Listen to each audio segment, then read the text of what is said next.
La montre que nous allons restaurer est une montre à cylindre du XIXe siècle. La voici côté cadran. C'est une montre à remontage à clé. Là, nous avons une vue de la face arrière. La gravure du fond de boîtier représente une scène de la vie paysanne. L'ouverture du fond ou de la lunette est un geste qui paraît simple, mais qui peut avoir des conséquences graves s'il n'est pas effectué correctement. Lorsqu'on engage la lame du couteau entre la carrure du boîtier et le couvercle de la montre, il y a un sens pour faire levier. La montre, tenue dans une main, on effectue avec la lame un mouvement de rotation, faisant en sorte que la partie non coupante de la lame s'éloigne de la carrure. Le cylindre est la pièce la plus fragile. On doit l'extraire de la montre le plus tôt possible.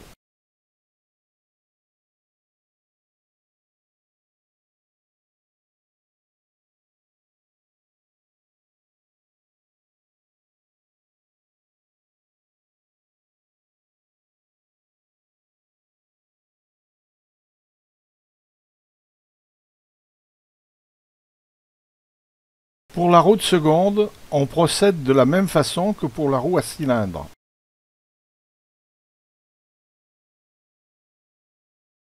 Ce plan montre les éléments dissociés.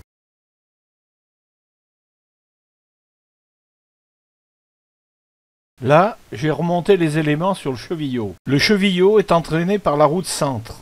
C'est une liaison par friction qui permet la remise à l'heure de la montre.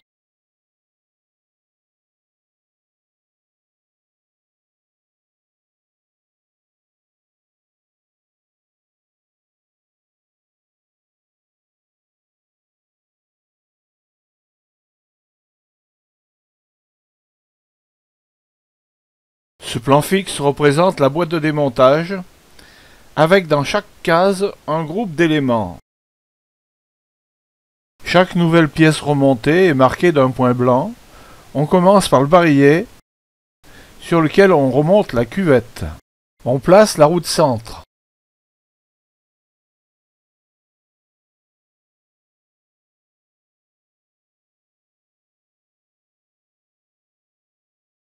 On bloque la vis du pont. On arme le ressort.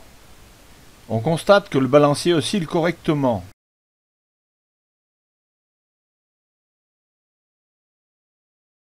Sur ce plan est représenté en coupe l'ensemble du système d'échappement.